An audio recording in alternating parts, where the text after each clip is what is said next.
Hello everyone, welcome to mid day meal classes. तो आज की इस वीडियो में हम डिस्कस करने वाले हैं भारतीय संविधान कैसे बना। ठीक है, हमने लास्ट पार्ट में, ये अभी भी फर्स्ट ही चैप्टर चल रहा है, संविधान क्यों और कैसे। ठीक है, आज ये थर्ड पार्ट है फर्स्ट चैप्टर का, जो कि लास्ट पार्ट है। अब तक हम टोटल 2 पार्ट्स कर चुके हैं। ओके, तो शुरू करते हैं हमारा थर्ड पार्ट कि भारतीय संविधान कैसे बना। जो आपकी बुक की हेडिंग है, बिल्कुल हम उसी के अकॉर्डिंग ही चल रहे हैं। ओके, उसी का जो कंटेंट है उसी को समझ रहे हैं, एक्स्ट्रा कुछ नहीं कर रहे हैं। ओके, तो शुरू करते हैं। तो संविधान कैसे बना, तो सबसे पहले बात करते हैं कि संविधान किसने बनाया। संविधान बनाया है संविधान सभा ने। ठीक है, संविधान सभा ने संविधान बनाया। ठीक है, तो संविधान सभा कैसे बनी वो डिस्कस करते हैं। तो संविधान सभा कैसे बनी, जब सभा का मतलब है कि जहाँ पर बहुत सारे मेंबर्स ने मिलकर अपने जो डिबेट की हर पॉइंट पर, ठीक है, हर पॉइंट को एक्सेप्ट किया या रिजेक्ट किया और फाइनली जो है संविधान तैयार हुआ। तो संविधान सभा जो बनी थी, जिसको आज के टाइम में हम संसद बोलते हैं, पार्लियामेंट बोलते हैं, वो जब नई नई बनी थी, यानी कि किसका निर्माण करने के लिए, संविधान का निर्माण करने के लिए बनी थी। ओके, तब उसे क्या कहा जाता था, संविधान सभा। तो संविधान सभा का निर्वाचन अविभाजित भारत में किया गया। यानी कि इसका क्या मतलब हुआ कि संविधान सभा जब बनाई गई थी सबसे पहले, तो वो अविभाजित भारत में बनाई गई थी। अविभाजित भारत में तो उस समय भारत का बंटवारा नहीं हुआ था। उस समय जो है पाकिस्तान नहीं बना था, उस समय पूरा एक ही देश था। यानी कि जो संविधान सभा का निर्वाचन अविभाजित भारत में किया गया। ठीक है, अविभाजित का मतलब जहाँ पर दो अलग अलग देश नहीं थे, बल्कि उस समय बंटवारा नहीं हुआ था। ठीक है, उसी समय संविधान सभा बनाई गई थी। दूसरा, पहली बैठक, जो संविधान सभा की पहली बैठक थी वो कब हुई थी, 9 दिसंबर 1946 को। कब हुई थी, 9 दिसंबर 1946। कुछ ये इंपॉर्टेंट पॉइंट्स है याद रखने लायक, जो कि आपको आगे काम आएंगे। ओके, तो इनको ऐसे याद रखें। पहली बैठक 9 दिसंबर 1946 को, कब कहाँ पे हुई थी, अविभाजित भारत। उस समय भारत और पाकिस्तान एक ही देश थे। ठीक है, यानी ये पूरा भारत था। तो पहली बैठक 9 दिसंबर 1946। ठीक है, देश का आजाद हुआ था 15 अगस्त 1947 को। ठीक है, दूसरी बैठक कब की गई, 14 अगस्त 1947। ये हम बात कर रहे हैं पूरे संविधान सभा की। संविधान सभा की पहली बैठक 9 दिसंबर 1946 को, दूसरी बैठक 14 अगस्त 1947 को, जो कि हुई थी विभाजित भारत में, क्योंकि तब तक भारत और पाकिस्तान अलग अलग हो चुके थे। ठीक है, तो इसलिए दूसरी बैठक कब हुई थी, 14 अगस्त 1947, विभाजित भारत में, ब्रैकेट में लिखा हुआ है। ठीक है, अब बात करते हैं, ये तो हमने डिस्कस किया कि बैठक की, लेकिन जो संविधान सभा के सदस्य थे जिन्होंने संविधान को बनाया, ठीक है, पारित किया, वो वास्तव में चुने कैसे गए थे, मतलब उनका चुनाव किस तरीके से हुआ था। ठीक है, क्योंकि उस समय जो जनता थी, उन संविधान बनकर तैयार नहीं हुआ था, तो लोगों ने वोट भी नहीं दिया था। तो क्या तरीका था कि संविधान सभा के सदस्य चुने गए थे। ओके, तो सदस्यों का चुनाव 1935 में स्थापित प्रांतीय विधानसभाओं के सदस्यों द्वारा अप्रत्यक्ष विधि से चुने गए। मतलब जो संविधान सभा के सदस्य थे उनका चुनाव कैसे हुआ, जो 1935 में, ठीक है, 1935, भले हमारा देश 1947 में आज़ाद हुआ था। ठीक है, हमारा देश 1947 में आज़ाद हुआ था, लेकिन उससे पहले भी विधानसभाएं हमारे देश में थी। ठीक है, जो कि ब्रिटिश राज में थी। तो 1935 में स्थापित, 1935 के नियमों के अकॉर्डिंग जो विधान सभाएं बनी थी। विधानसभा का मतलब क्या होता है, कुछ बच्चे, कुछ स्टूडेंट्स बहुत कंफ्यूज रहते हैं कि विधानसभा का सिंपल से मतलब ये होता है कि जो राज्य स्तर पर विधान सभाएं होती है। ठीक है, जैसे पूरे देश के स्तर पर जो सभा होती है उसको क्या बोलते हैं, हम संसद बोलते हैं। ठीक है, जो पूरे देश के स्तर पर होती है, लेकिन प्रत्येक राज्य की अपनी एक सभा होती है। ठीक है, जिसको हम विधान सभा बोलते हैं। ठीक है, प्रत्येक राज्य की होती है। तो ऐसे ही है, 1935 में स्थापित प्रांतीय विधानसभाओं के सदस्यों द्वारा अप्रत्यक्ष विधि से, तो दो तरीके की विधियां होती है चुनने की। एक तो होती है प्रत्यक्ष विधि, ओके, और दूसरी होती है अप्रत्यक्ष विधि। अगर हम इसको इंग्लिश में बोलें तो डायरेक्ट और इनडायरेक्ट। ठीक है, डायरेक्ट यानी कि प्रत्यक्ष विधि कौन सी होती है चुनने की, जिसमें नागरिक जाकर वोट करता है। जैसे हम लोकसभा चुनाव में प्रधानमंत्री चुनने के लिए डायरेक्ट जाते हैं, हर नागरिक जाता है 18 साल से ऊपर का जो है, और वोट देकर आता है। या फिर हमें अपने राज्य के जो चुनाव होते हैं, ठीक है, तो उसे हम क्या बोलते हैं, प्रत्यक्ष चुनाव, जिसमें हम खुद जाकर वोट करते हैं, अपना प्रतिनिधि चुनते हैं। लेकिन अप्रत्यक्ष चुनाव वो होता है जिसमें जनता जाकर डायरेक्टली वोट नहीं करती, बल्कि जनता ने कुछ प्रतिनिधि चुने हुए हैं, ठीक है। और वो प्रतिनिधि अपने में से कुछ प्रतिनिधि चुनकर आगे भेजते हैं, तो उसे क्या बोलते हैं हम, इनडायरेक्ट, जिसमें डायरेक्टली जनता नहीं जाती, ठीक है। जनता ने अपने प्रतिनिधि चुने और वो जो प्रतिनिधि चुने हुए हैं उनमें से उन्होंने खुद में से कुछ प्रतिनिधि चुनकर आगे भेजे, तो उसे हम क्या बोलेंगे, अप्रत्यक्ष, ठीक है।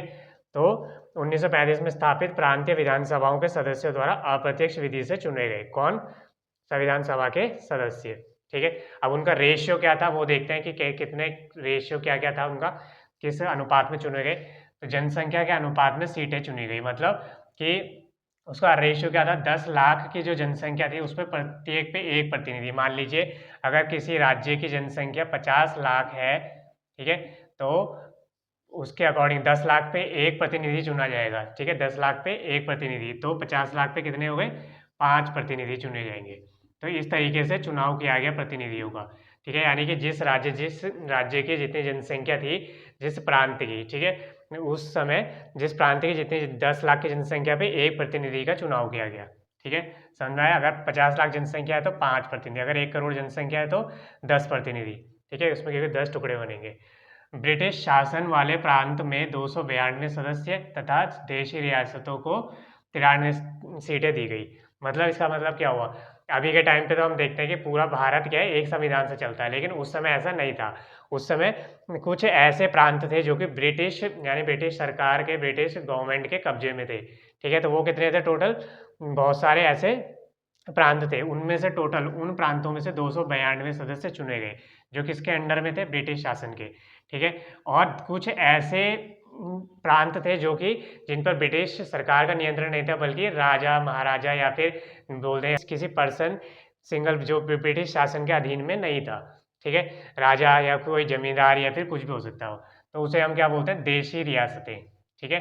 तो जो कि ब्रिटिश शासन था, ठीक है, यानी कि उस समय का भारत कैसा था, अगर हम बात करें तो उसमें कुछ प्रांत थे जिन पर ब्रिटिश शासन था, ठीक है, उस समय की हम भारत की बात कर रहे हैं। और कुछ ऐसे राज्य थे जिनमें किनका शासन था, राजा या फिर जमींदार जो बोल ले, कोई ऐसा व्यक्ति जो कि सुप्रीम था, ठीक है। तो उस समय का भारत ऐसा हुआ करता था। तो ब्रिटिश शासन में से कितने चुने गए, 292 सदस्य चुने गए, ठीक है। और जो देशी रियासतें थे उनमें से 93 सीटें चुनी गई। तो आपको ये समझ आया होगा कि उनका अनुपात क्या था, ठीक है। 3 प्रमुख समुदायों के आधार पर भी उनको प्रतिनिधित्व दिया गया, क्योंकि जो हमारा संविधान था वो बनने वाला था पूरे देश के लिए। और हमने सबसे पहले शुरुआत में ही पढ़ा था कि भारत विविधताओं वाला देश है, ठीक है। और उस समय भी भारत में उतनी ही विविधताएं मौजूद थी, उतने ही डिफरेंसेस मौजूद थे, उतने ही धर्म जातियाँ ये सब मौजूद थी जितने आज के समय में, ठीक है। तो 3 प्रमुख सदस्यों के अनुपात के आधार पर सदस्यों का चुनाव किया गया। मतलब 3 प्रमुख सदस्य कौन कौन से समुदाय, मुस्लिम, ठीक है, और अन्य अन्य में मतलब वे सभी जैसे हिंदू ये सब आ गए। और एक कौन सा अन्य, जैसे आपकी बुक में दिया गया है कि मुसलमान, सिख और सामान्य में उनकी जनसंख्या के अनुपात में बांट दिया गया। मतलब ये कंपलसरी था कि हर समुदाय का एक स्पेसिफिक प्रतिनिधित्व हो, मतलब कि हाँ हर समुदाय को लगे कि हाँ हमारे साथ एक न्याय किया जा रहा है, कि हाँ हमें भी उतना ही प्रतिनिधित्व मिल रहा है जितना कि किसी दूसरे समुदाय को मिल रहा है, ठीक है। तो एक तरीके से संविधान सभा ने भी इस चीज़ का भी ध्यान रखा गया ताकि हर समुदाय के साथ न्याय हो सके। समानुपातिक प्रतिनिधित्व प्रणाली, और जो चुनने का जो तरीका था वो क्या था, समानुपातिक प्रतिनिधित्व प्रणाली और एकल संक्रमण पद्धति, ठीक है। उसके बारे में हम डिस्कस करेंगे आगे। तो समानुपातिक का मतलब है समान अनुपात में, ठीक है।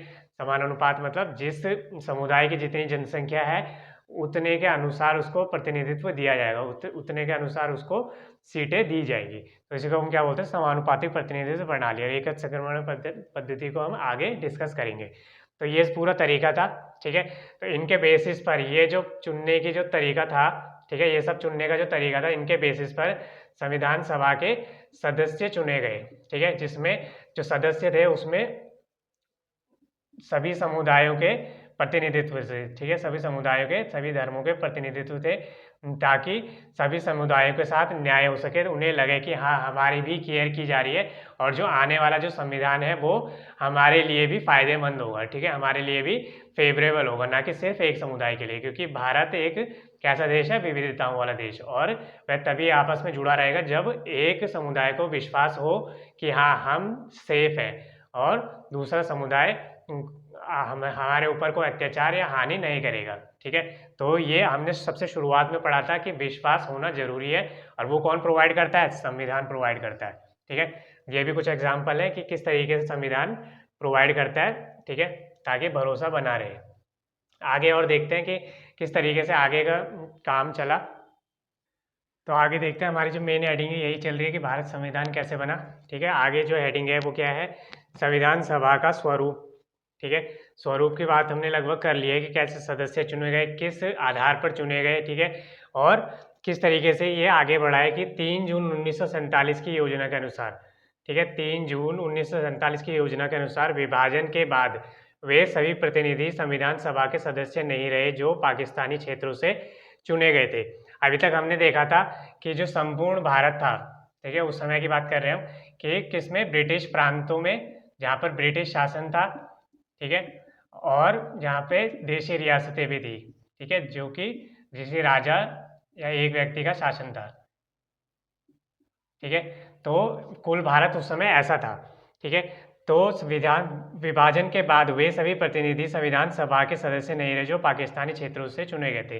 तो जो ये उस समय जो सदस्य चुने गए थे, ठीक है, उस समय पाकिस्तान का क्षेत्र भी इसमें इंक्लूड था और वहाँ से भी कुछ सदस्य चुने गए थे, ठीक है। लेकिन 3 जून 1947 के बाद जब भारत और पाकिस्तान अलग अलग हो गए, जब दो देश हो गए, तो पाकिस्तान एक अलग देश बन गया, जिसकी जो कि सिर्फ एक भारत की जो संविधान सभा बनी थी वो सिर्फ भारत की ही संविधान सभा रह गई, ठीक है, यानी कि वो सिर्फ अब वो भारत का प्रतिनिधित्व कर रही थी, समझ गए।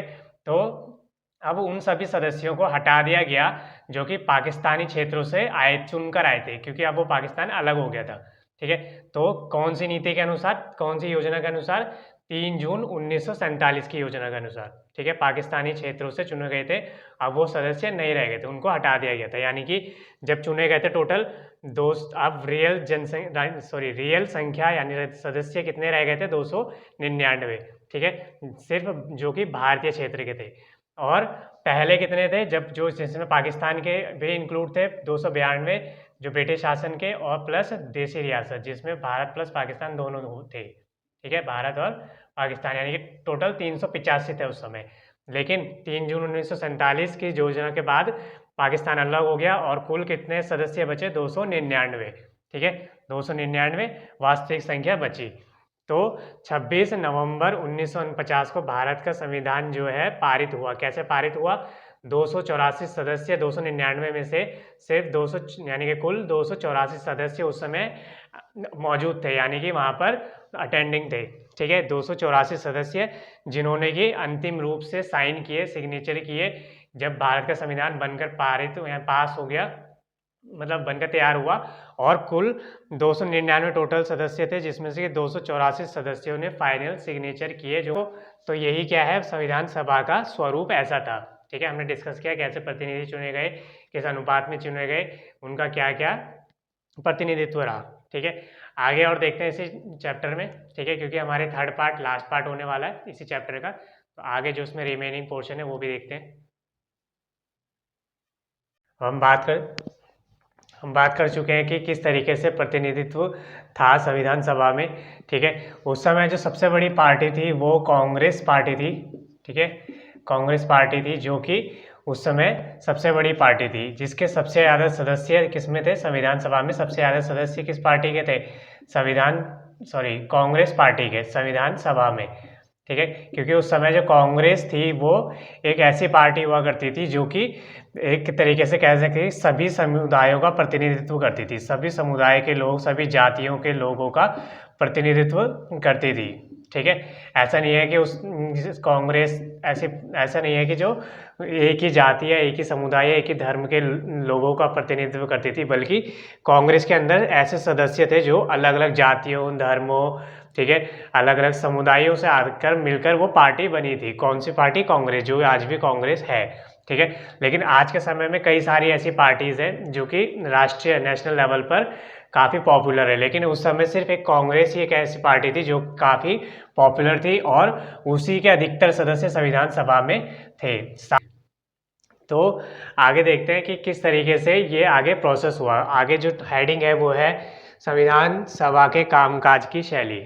ठीक है, संविधान सभा के कामकाज की शैली, यानी कि इनका जो कामकाज था, हमने सदस्य चुन लिए। ठीक है, संविधान सभा के सदस्य चुन लिए गए थे किस तरीके से, तो कामकाज किस तरीके से चला, उसमें कोई ज़्यादा डिटेल में नहीं है, बल्कि सिर्फ ये है कि एक तरीके से हर चीज़ पर डिबेट होती थी। डिबेट का मतलब है कि हर चीज़ के ऊपर विचार विमर्श किया जाता था।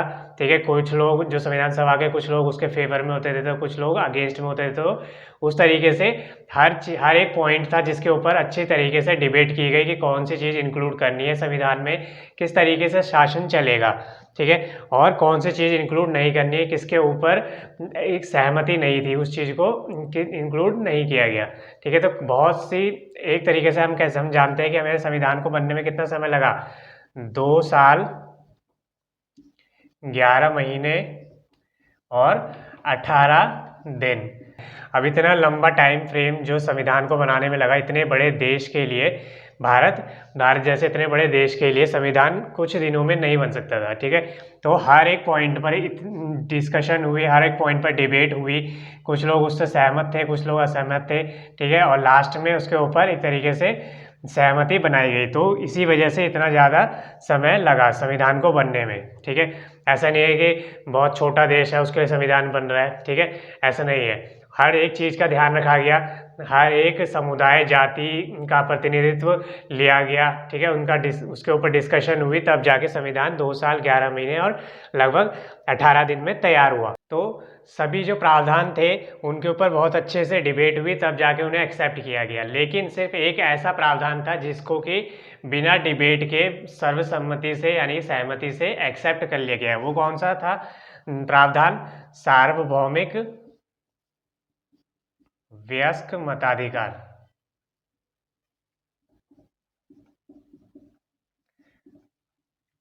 ठीक है, सार्वभौमिक वयस्क मताधिकार एक ऐसा प्रावधान था जिसको कि बिना किसी डिबेट के सीधा एक्सेप्ट कर लिया गया। सार्वभौमिक वयस्क मताधिकार का था कि भारत का नागरिक जो भी होगा, ठीक है, एक निश्चित एज तक, एक निश्चित उम्र तक पहुंचने के लिए, जो कि उस समय 21 डिसाइड की गई थी। ठीक है, 21 से डिसाइड की गई थी कि अगर कोई भारत का नागरिक है, अगर वह 21 साल का हो जाता है तो उसको मत देने का यानी कि वोट देने का अधिकार होगा। ठीक है, तो ये एक ऐसा प्रावधान था जिसको कि सभी जो है संविधान सभा के सदस्यों द्वारा एक्सेप्ट किया गया विदाउट एनी डिबेट। ठीक है, तो कौन सा है वो? सार्वभौमिक वयस्क मताधिकार। सार्वभौमिक मतलब सभी को जो कि भारत का नागरिक है। ठीक है, एक निश्चित एज जो कि उस समय 21 डिसाइड की गई थी। ठीक है, लेकिन अब क्या है वो 18। ठीक है, और जब इस एज तक वो व्यक्ति पहुंच जाएगा उसे वोट देने का अधिकार मिल जाएगा। ठीक है, तो इससे पता चलता है कि हमारा संविधान किस तरीके से बनाया गया, किस तरीके से एक्सेप्टेड किया गया। क्यों एक्सेप्ट किया गया सभी लोगों द्वारा? क्योंकि उसमें सभी लोगों के प्रतिनिधि शामिल थे, सभी धर्मों के, जातियों के, सभी समुदायों के, इसलिए उसे इतने बड़े देश के द्वारा इजीली एक्सेप्ट कर लिया गया। ठीक है, यही रीज़न था। ये हमने आप पिछले पार्ट में पढ़ा था कि कैसे प्रचलन में आता है, क्योंकि वो नेता जो लोग थे, संविधान सभा के सदस्य थे, वो हाईली एक्सेप्टेबल और रिस्पेक्टेबल पर्सन थे। ठीक है, लोगों के द्वारा एक्सेप्टेड किए गए थे। तो यही कारण होते हैं कि संविधान किसी देश में लंबे टाइम तक टिकता है और किसी देश में टिक नहीं पाता। तो भारत उनमें से एक ऐसा देश है जहाँ पर संविधान बहुत ही अच्छे से काम कर रहा है। ठीक है, आगे देखते हैं कि इसकी कार्यविधि क्या थी। कार्यविधि मतलब किस तरीके से काम किया गया। तो टोटल 8 कमेटियाँ बनाई गई थी। ठीक है, 8 कमेटियाँ बनाई गई थी, जिसमें कि जिनकी अध्यक्षता यानी कि उनकी लीडरशिप कौन करता था? जब ये 4 व्यक्ति मैक्सिमम की जो थी कमेटियों की अध्यक्षता किया करते थे। ठीक है, जवाहरलाल नेहरू, B.R. अम्बेडकर, सरदार पटेल और राजेंद्र प्रसाद। तो ये 8 कमेटियाँ अलग अलग मुद्दों पर ड्राफ्ट तैयार करती थी, अलग अलग मुद्दों पर। जैसे अगर आप संविधान कभी पढ़े तो उसमें कई सारे प्रावधान हैं। ठीक है, बहुत बड़ा संविधान है हमारा, उसमें कई सारे प्रावधान हैं, तो उन प्रावधानों का ड्राफ्ट तैयार होता है। ठीक है, जब भी कोई नया एक्ट आता है तो उसका एक ड्राफ्ट तैयार होता है, एक कच्चा कह सकते हैं हम उसे, जो कि फाइनल नहीं है अभी। ठीक है, उसको तैयार किया जाता है, तो उस पर फाइनल डिस्कशन कहाँ पर होती है, संसद में होती है। तो वैसे ही वहाँ पर भी था, ठीक है। 8 कमेटियों ने मिलकर ड्राफ्ट तैयार किए और जिनकी अध्यक्षता ये सभी व्यक्ति, ये सभी लोग करते थे, लीडर्स करते थे। तो ड्राफ्ट तैयार करने के बाद जो उनका डिस्कशन कहाँ पर होता था, संविधान सभा में, संविधान सभा में। और फिर वहाँ पर डिबेट करने के बाद सहमति असहमति और फाइनल ड्राफ्ट तैयार हो जाता था, ठीक है, फाइनल ड्राफ्ट। तो इस तरीके से सब कुछ, इस तरीके से बहुत लंबा प्रोसेस, 2 साल, ठीक है, 11 महीने और 18 दिन तक ये प्रोसेस चलने के बाद, हर चीज़ पर अच्छे से डिबेट होने के बाद हमारा संविधान पारित हुआ, ठीक है। तो ये हमने अभी तक डिस्कस किया। आगे देखते हैं कि संविधान में हमने ये तो देख लिया कि किस तरीके से बना, किस तरीके से जो है लोगों को चुना गया, संविधान सभा के सदस्य चुने गए। लेकिन ये देखते हैं कि संविधान में जो सबसे पहले जो ड्राफ्ट तैयार हुआ कि हमें किन चीज़ों के ऊपर डिस्कशन करना है, ठीक है। संविधान सभा के जो सदस्य थे, अगर मान लीजिए एग्जाम्पल के तौर पर अगर हम कभी कोई मीटिंग करते हैं, कोई स्कूल मीटिंग है या फिर कोई सोसाइटी मीटिंग है, किसी भी तरीके की मीटिंग होती है, तो उसमें एक तरीके से एक एजेंडा तय किया जाता है। एजेंडा मतलब कि हम कौन से पॉइंट्स पर डिस्कशन करने वाले, किन किन पॉइंट, कौन कौन से पॉइंट होंगे जिनके ऊपर मीटिंग में बात होगी। तो ऐसा ही संविधान में भी चाहिए था कि किन किन पॉइंट्स के ऊपर डिस्कशन होगा। एक ड्राफ्ट तैयार किया गया, ठीक है, कि इन पॉइंट्स के ऊपर डिस्कशन होगा। तो उस ड्राफ्ट को क्या कहा गया, उद्देश्य प्रस्ताव। क्या कहा गया, उद्देश्य प्रस्ताव, जिसके पॉइंट्स आपके बुक में दिए गए हैं क्लियरली, ठीक है, वो हम पढ़ेंगे अभी। तो उद्देश्य प्रस्ताव एक ऐसा पॉइंट, उसमें ऐसे पॉइंट्स को दिखाया गया था कि हाँ, जब संविधान सभा बैठेगी तो इन पॉइंट्स के ऊपर डिस्कशन किया जाएगा, और भी इंक्लूड किए जाएंगे, लेकिन ये जो मेन पॉइंट्स हैं उनके ऊपर डिस्कशन किया जाएगा। अब ये बात आती है कि ये पॉइंट्स से जो उद्देश्य प्रस्ताव के अंदर जो भी पढ़ने वाले हैं वो डिसाइड कैसे किए गए, ठीक है। तो उसको डिसाइड करने का ये तरीका था, वो डिसाइड ऐसे किए गए कि जब आज़ादी की लड़ाई लड़ी गई थी तो उस समय किन कारणों से, किन वजहों से, या फिर किस चीज़ के लिए, ठीक है, किस चीज़ के लिए, यानी कि कुछ ना कुछ तो पर्पस होता है ना कि हम इसलिए लड़ रहे हैं, ठीक है। तो किस चीज़ के लिए वो संघर्ष किया गया, किन किन मूल्यों के लिए किया गया, ठीक है, हम आज़ादी के बाद कैसा देश चाहते हैं, ठीक है।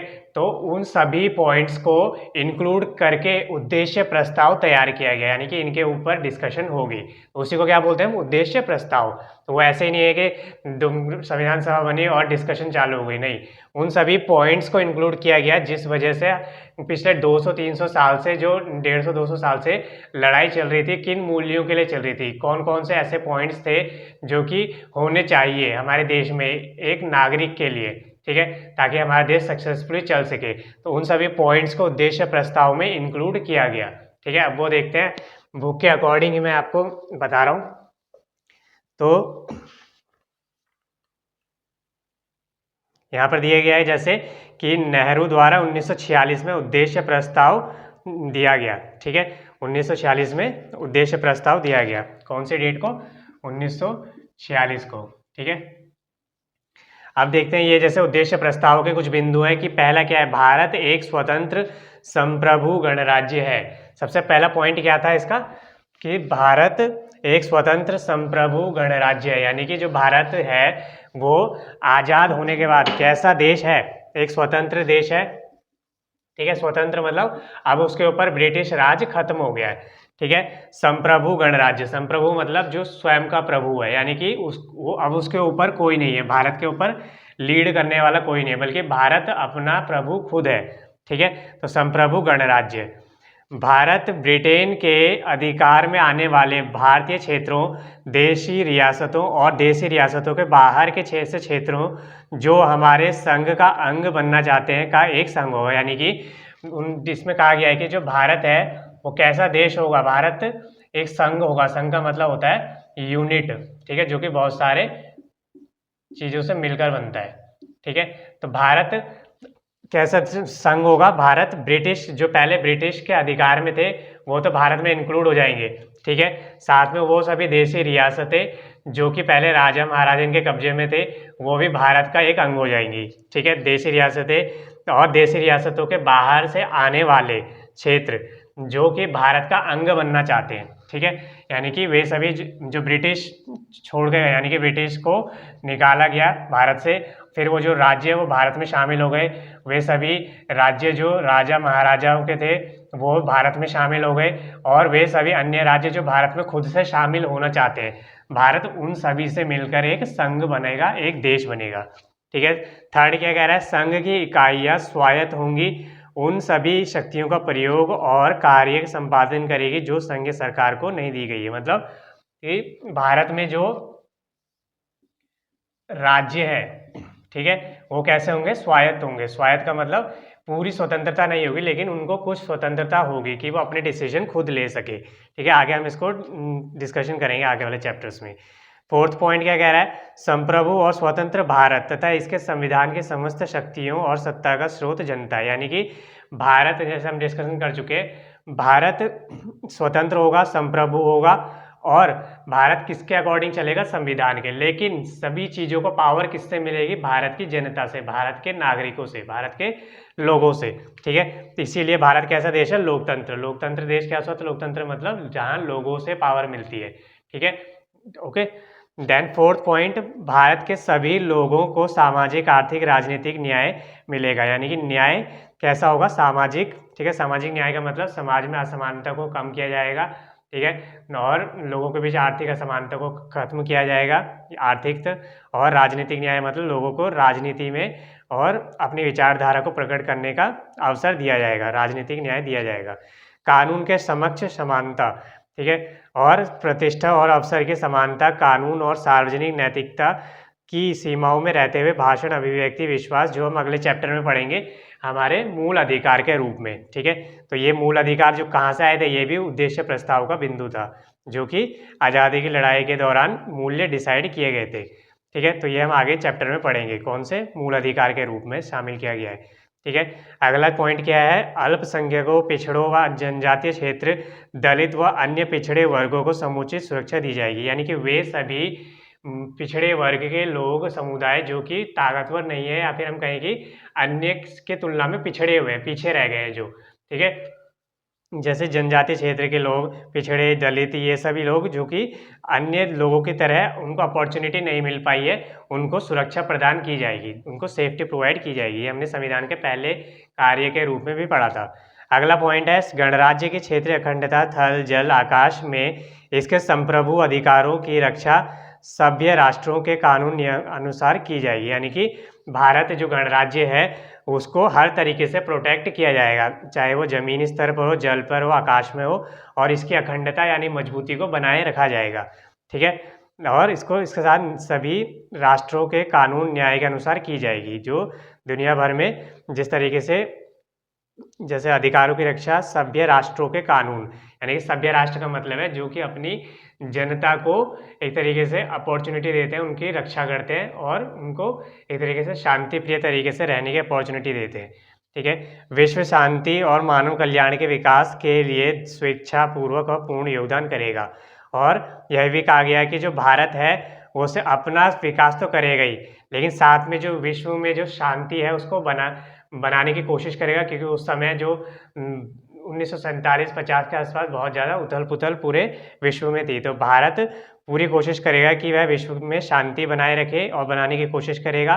साथ में जो मानव कल्याण है उस पर भी ध्यान देगा, अपने देश को विकास करने के साथ साथ। तो ये सभी उद्देश्य प्रस्ताव के बिंदु थे जिनके ऊपर डिस्कशन हुआ, और बाकी सारे प्रावधान उस पर जोड़े गए और संविधान तैयार किया गया। ठीक है, इसी तरीके से संविधान को तैयार किया गया। आगे संस्थागत व्यवस्थाएं, जिसपे हम पढ़ चुके हैं ऑलरेडी कि किस तरीके से पावर को बैलेंस किया जाता है विधायिका, कार्यपालिका और न्यायपालिका के बीच में। ओके, अगला एक लास्ट पेज है, विभिन्न देशों के संविधानों से लिए गए प्रस्ताव।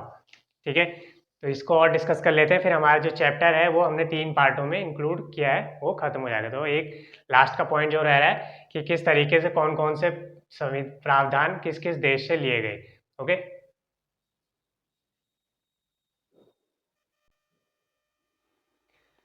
तो कौन कौन से देश, यानी कि भारत के संविधान में जितने प्रावधान है उसमें से कौन कौन से अलग अलग देशों से लिए गए।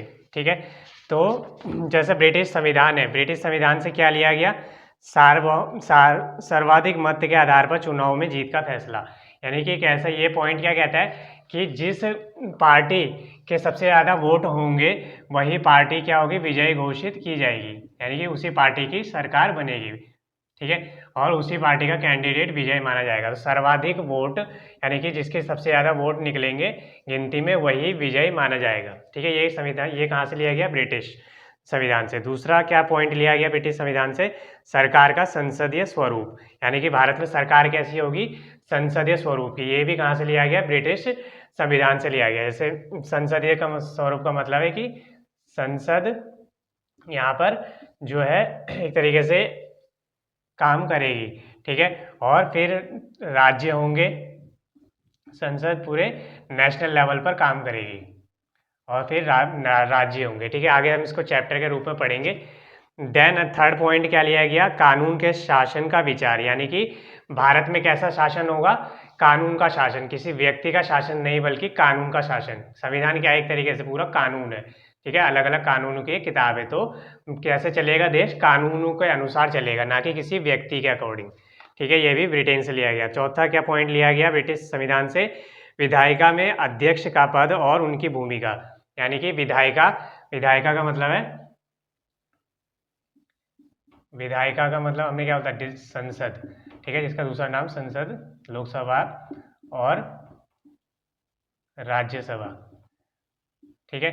तो विधायिका जो होगी उसमें संसद का पद भी हो, सॉरी, उसमें किसका, अध्यक्ष का जो पद होगा, ये प्रावधान भी कहाँ से लिया गया, ब्रिटिश संविधान से। यानी कि अध्यक्ष का काम क्या होता है, एक तरीके से जैसे क्लास मॉनिटर होता है, क्लास टीचर होता है, हर बच्चे को यानी क्लास के बच्चों को मेंटेन करता है, ठीक है, उनको एक तरीके से मैनेजमेंट करता है, ठीक है।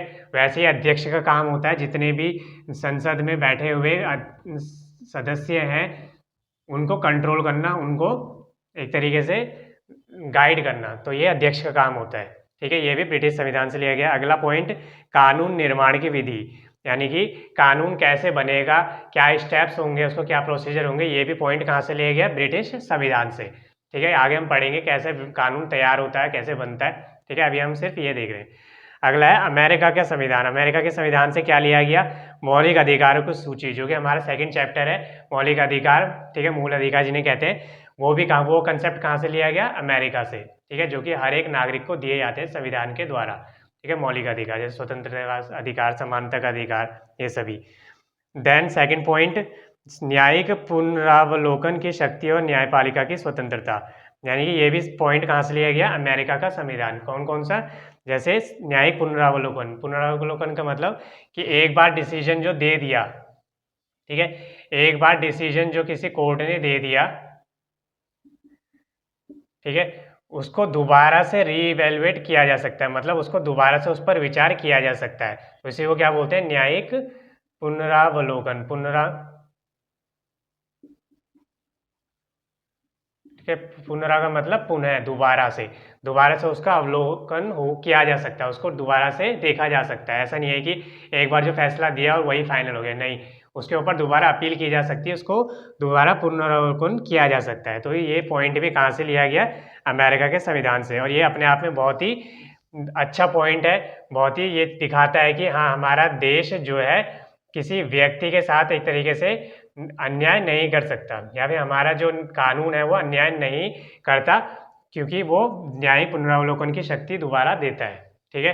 देन न्यायिक पालिका की स्वतंत्रता, और न्यायपालिका अपने आप में स्वतंत्र है, हमने पढ़ा गया था संस्थागत व्यवस्था में कि न्यायपालिका के ऊपर किसी का दबाव नहीं हुआ, ठीक है, वो अपने फैसले स्वतंत्र रूप से दे सकती है। ये पॉइंट भी कहाँ से लिया गया, अमेरिकी संविधान से। देन आयरलैंड का संविधान आता है, जिससे क्या लिया गया, राज्य के नीति निर्देशक तत्व। राज्य के नीति निर्देशक तत्व का मतलब है कि राज्य यानी कि जो देश है उसको संविधान ने कुछ ऑर्डर्स दिए हैं कि जब आप अपनी पॉलिसीज बनाएं तो उसमें ये ध्यान रखें कि आपकी पॉलिसीज कैसी होनी चाहिए, कल्याणकारी, यानी कि लोगों को फेवरेबल होनी चाहिए, लोगों के विकास के लिए होनी चाहिए, ठीक है, उनके विकास के लिए होनी चाहिए। तो ये राज्य के नीति निर्देशक तत्व बताते हैं। ये कहाँ से लिया गया, आयरलैंड से। देन फ्रांस का संविधान, फ्रांस के संविधान से क्या लिया गया, स्वतंत्रता, समानता और बंधुत्व का सिद्धांत, ठीक है, ये कहाँ से लिया गया, फ्रांस का सिद्धांत, फ्रांस का संविधान से, ठीक है, जब हमने 10th क्लास या 9th क्लास में हमने फ्रांस की क्रांति पढ़ा था हिस्ट्री में, याद होगा आप सभी को, फ्रांस की क्रांति जो चैप्टर था उसमें हमने पढ़ा था कि फ्रांस की क्रांति के जो मेन जो नारे थे वो क्या था, स्वतंत्रता, समानता और बंधुत्व। ये उस फ्रांस की क्रांति के मुख्य नारे थे। इन्हीं को इंक्लूड किस में किया गया, भारतीय संविधान में भी इनको इंक्लूड किया गया। ठीक है, तो अगला क्या है, कनाडा का संविधान। कनाडा के संविधान से क्या लिया गया, एक अर्ध संघात्मक सरकार का स्वरूप। ठीक है, अर्ध संघात्मक का मतलब होता है कि आधा संघात्मक। ठीक है, यानी कि जहां पर अर्ध संघात्मक का मतलब हो गया जहां पर जो केंद्र है, केंद्र का मतलब जो नेशनल लेवल पर जो काम कर रहा है, यानी कि सेंटर में जो गवर्नमेंट है, केंद्र जो है वो राज्यों से ज्यादा ताकतवर होगा, राज्यों से ज्यादा पावर किसके पास होगी, केंद्र के पास। ठीक है, ये कहाँ से लिया गया, कनाडा के संविधान से। ठीक है, यहाँ पे इसका मतलब है सशक्त केंद्र सरकार वाली संघात्मक व्यवस्था। ठीक है, ज्यादा पावर किसके पास होगी, सेंटर के पास। देन अवशिष्ट शक्तियों का सिद्धांत, ये भी कहाँ से लिया गया, कनाडा का संविधान से। ठीक है, अवशिष्ट शक्तियां हम आगे डिस्कस करेंगे, अभी शॉर्ट के लिए जान लो कि अवशिष्ट का मतलब है कि जो 7वीं अनुसूची के अंदर संविधान ने ये डिसाइड किया गया कि केंद्र के पास कौन सी शक्तियां होंगी, राज्य के पास कौन सी शक्तियां होंगी। ठीक है, और अवशिष्ट शक्तियां कौन सी होंगी जो दोनों के पास के छोड़कर बच गई है, अवशिष्ट बच गई है जो। ठीक है, तो वो भी कहाँ से लिया गया, कनाडा का संविधान। तो ये सभी प्रावधान इन देशों से लिया गया। ठीक है, तो लेकिन कुछ लोग इस डिबेट में ये भी कहते हैं कि जो भारत का संविधान है वो एक तरीके से कॉपी किया गया है। ठीक है, क्योंकि भारत का संविधान अमेरिका से उठाया गया है, ब्रिटेन से, आयरलैंड से, कनाडा से, इसलिए कुछ लोग इसमें डिबेट में ये कहते हैं कि जो इंडिया का जो कॉन्स्टिट्यूशन है वो एक तरीके से कॉपी है। लेकिन ये चीज़ बिल्कुल गलत है, ये डिबेटेबल पॉइंट बिल्कुल गलत है, क्योंकि जब भी आपको कोई चीज़ सही मिल रही है दूसरे से सीखने को तो हम उसको जरूर एक्सेप्ट करते हैं। ठीक है, तो यही भारत ने अन्य देशों से एक्सेप्ट किया, क्योंकि वो ऑलरेडी अन्य देशों में अप्लाई हो चुका था और वहाँ उनके रिजल्ट को देखा गया और तब जाके एक्सेप्ट किया गया, ऐसे ही नहीं किया गया, उसके ऊपर पूरी तरीके से डिस्कशन किया गया। इसीलिए 2 साल 11 महीने 18 दिन का टाइम लगा संविधान को बनने में। ठीक है, तो हर प्रावधान के ऊपर अच्छे से डिबेट की गई थी। तो ये हमने देखा कि भारतीय संविधान कैसे बना, ये हमारा थर्ड पार्ट, तीनों हमने फर्स्ट चैप्टर को 3 पार्ट में कंप्लीट किया। ओके, अब हम सेकंड चैप्टर शुरुआत करेंगे, तो मिलते हैं अगले वीडियो में। Thank you for watching.